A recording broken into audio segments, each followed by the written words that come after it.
Hi friends, this is Kaustubh Kakade and I am a tutor at Inspiring Minds Coaching and I am discussing surgery with you all. If you like this video, do like it, subscribe our YouTube channel as well as at Instagram, Inspiring Coaching Minds. So the last video we started with breast cancer and we discussed about general risk factors of breast cancer. Okay, now we have to discuss with the important topic, that is genetic predispositions. Okay, genetic predispositions to breast cancer.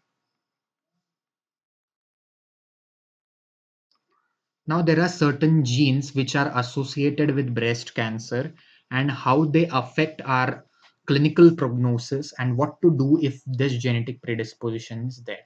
That is what we want to study over here. So now the first gene that is implicated in breast cancer, please understand, the most common gene associated with breast cancer is P53 gene, which is a tumor suppressor gene. But the most common inherited gene is BRCA1, that is BRCA1 gene. Okay, now let's talk about each important gene a slight in detail. So BRCA1, this is the most common inherited gene, inherited genetic condition which you get implicated with the breast cancer. Now, few points about BRCA1. Now BRCA1, please understand, BRCA1 is on 17q, that is the long arm of 17q, having autosomal dominance mode of inheritance. This has poor prognosis.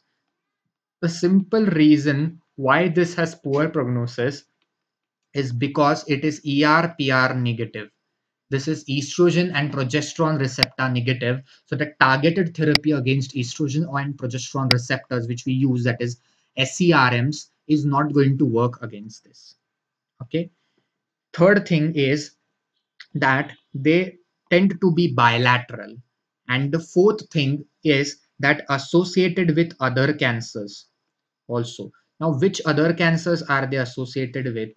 Is ovarian cancer, cancer of prostate, ovarian cancer, cancer of prostate, colorectal carcinoma, malignant melanoma. Okay, this is about BRCA1. Now a bit about BRCA2. Breast cancer gene 2. BRCA2 is on chromosome number 13q. It is again autosomal dominant, but it has better prognosis. Why it has better prognosis? Because it is ER and PR positive. It is ER/PR positive. It is associated with ovarian cancer. Now, if you want to know how much it has association is, it has 30% association with ovarian cancers as well. Whereas your BRCA1 related ovarian cancers are about 50%, are about 50%. So BRCA1 has association not only with breast cancer, but 50% chances of ovarian cancer as well. Whereas here in BRCA2, it is just 30%. If you want to know related to breast, how much, BRCA1 is in 80% of the individuals, whereas BRCA2 is associated with 30 to 50%. 30 to 50%. Now, few other genes which are associated with it, you need to know. One is, of course, P53, and a gene which is implicated with P53, that is Leaf-Romany syndrome. Leaf-Romany syndrome. That is, you are going to have cancers which are associated with P53, that is breast cancer, or retinoblastoma, lung cancer, colorectal cancer, skin squamous carcinoma. Wherever squamous carcinoma comes, those carcinomas are seen in Leaf-Romany syndrome. Then you have MSH1, MLH2. MSH1 and MLH2 are associated with hereditary non-polyposis colon cancer, also known as Lynch syndrome. Also known as Lynch syndrome. And of course, it is associated with ATM, that is ataxia telangiectasia.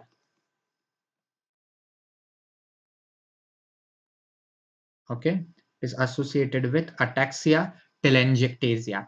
So this was all about the genetics. Now let's see what would happen if the patient has a genetic predisposition. How will you get that? Family history will be positive. If there is family history, then you go. Okay, if there is a positive family history, then you do chromosomal analysis. And from this chromosomal anomalies, if you get a positive genetic mutation, then the patient becomes a high risk. A patient becomes high risk. So now the next topic that we need to discuss is, what do you mean by high risk? And yes, of course, it is a positive genetic mutation. So what to do if a patient is high risk? What to do if a patient is high risk? So for a high risk individuals, two things we are going to do. Remember, for breast cancer, there is something called as triple assessment. Similarly, you have triple phase treatment protocol for high risk individuals. So first thing, you are going to basically focus on clinical assessments.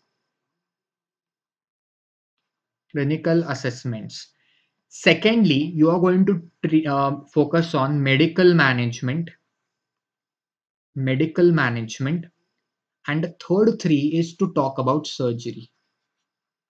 Now understand, high risk individuals should undergo these three phases only if she don't have a breast cancer. If she already has a breast cancer, she becomes a case of breast cancer.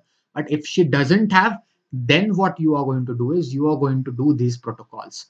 Other thing you should understand, that if there is a female who has come to you and she's been diagnosed with breast cancer and she has a child who is adolescent girl, then for her you do screening protocols. Those screening protocols we'll discuss in the next video. So now here for high risk, what you will do is you have to first go for self breast examination.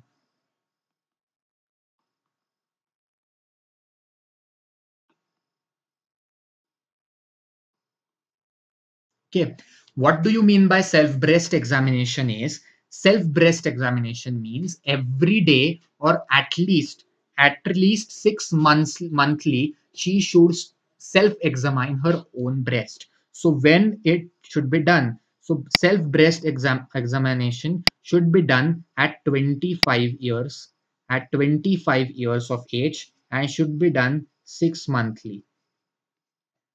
Whereas a clinical breast examination, that means the patient should come to the surgeon and should undergo a proper thorough clinical examination of the breast and the axilla.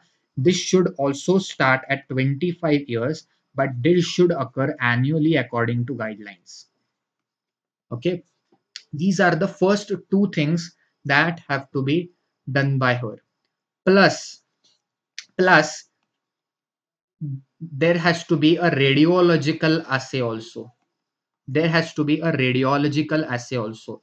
What radiological assay she should do is that she should undergo MRI.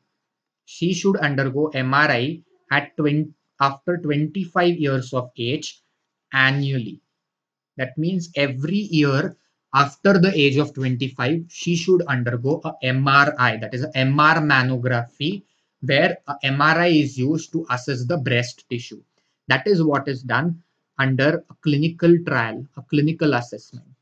Under medical management, what she should do is, under medical management, she should be started on tamoxifen. She should be started on tamoxifen. Whereas for surgery, she should undergo prophylactic bilateral mastectomy. One sec. She should undergo prophylactic bilateral mastectomy plus bilateral salpingo-oophorectomy.